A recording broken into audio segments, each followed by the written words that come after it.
اب رمضان شریف بھی آ رہا ہے، اور آپ کو معلوم ہے ہم نے رمضان میں پڑھائی رکھی ہے، چھٹیاں نہیں رکھی۔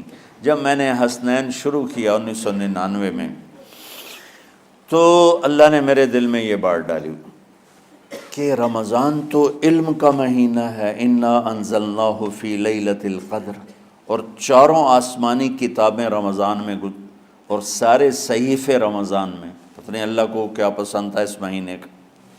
حضرت ابراہیم علیہ السلام پر چھوٹی کتابیں اتریں یکم رمضان کو، حضرت موسیٰ علیہ السلام پر تورات اتری 2 رمضان کو، حضرت داؤد علیہ السلام پر زبور اتری 6 رمضان کو، حضرت عیسیٰ علیہ السلام پر انجیل اتری 12 یا 18 رمضان کو، اور اللہ کے نبی پر قرآن اترا فی لیلۃ القدر، لیلۃ القدر میں اترا۔ تو سارا آسمانی علم رمضان میں اترا۔ سارے مہینوں کے نام عربوں نے رکھے، محرم، صفر، ربیع الاول، ربیع الثانی، جمادی الاولیٰ، جمادی الثانی، رجب، شعبان، رمضان، شوال، ذوالقعدہ، ذوالحج۔ اس میں جو رمضان ہے یہ نام اللہ نے رکھا، باقی مہینوں کے نام تو رکھے عربوں نے۔ پھر ان کی زبان پہ اللہ لایا رمضان، چونکہ ابھی تو دنیا بھی نہیں بنی تھی اور اللہ نے قرآن کی تلاوت فرمائی تھی، تو اس قرآن میں تھا شہر رمضان الذی انزل فیہ القرآن۔ تو رمضان کا نام اللہ نے پہلے سے چن رکھا تھا، پھر ان سے رکھوا دیا۔ رمضان کہتے ہیں رمض یرمض، جل جانا، جل جانا۔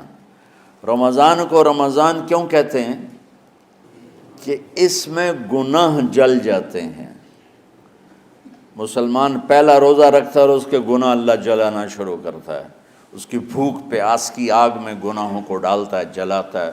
آخر 29 رمضان یا 30 رمضان آخری رات اللہ تعالیٰ اس کی پچھلے سال کے سارے گناہ معاف فرما دیتا ہے۔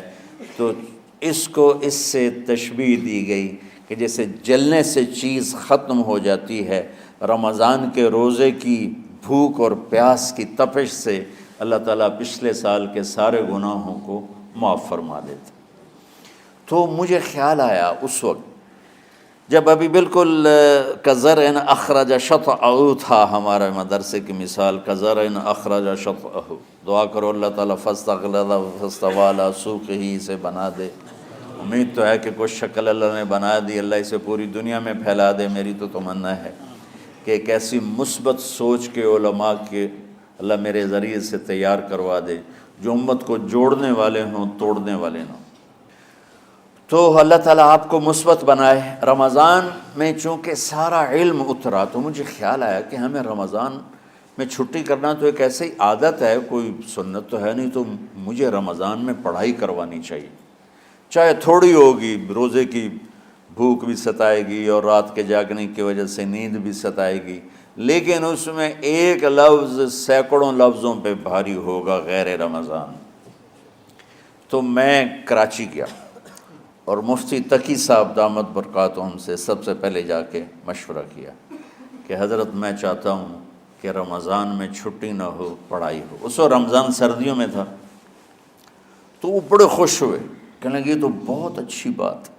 وہ تو اتنے بڑے ہاتھی کے پاؤں میں سب کا پاؤں، اتنی بڑی ہستی نے، وہ صرف پاکستان کا سرمایہ نہیں پوری امت کا سرمایہ ہے۔ تو ان کی اس بولنے نے مجھے ہمت دے دی۔ تو پھر میں نے یہاں آ کر تو ہم نے رمضان میں سبق شروع، اس وقت ذرا میری ہمت تھی تو میں رات کو پڑھاتا بھی تھا، بیان بھی کرتا تھا۔ تو ہم نے رمضان میں شروع کی کہ یہ رحمتوں کا مہینہ، ہر چیز کی برکت کا مہینہ، ہر شے کی اللہ کی طرف سے فراوانی اس میں ہے، علم کی بھی، ہدایت کی بھی، رزق کی بھی۔ غریب سے غریب آدمی بھی سموسے بنا کے بیٹھا ہوتا ہے، پکوڑے بنا کے بیٹھا ہوتا ہے، اور دسترخوان پہ ایک کی بجائے 3 چیزیں پڑی ہوتی ہیں۔ چاہے رمضان کے بعد سب کے پیٹ خراب ہوں، ایک باری تو کھانے دی تباہی پھیر دیں۔ روزے کا مقصد ہی فوت ہو جاتا ہے۔ روزہ جو ہوتا ہے بھوک کے لیے، پر وہ اتنا کھاتے ہیں کہ سحری کا کھانا افطاری تک ہضم نہیں ہوتا، اور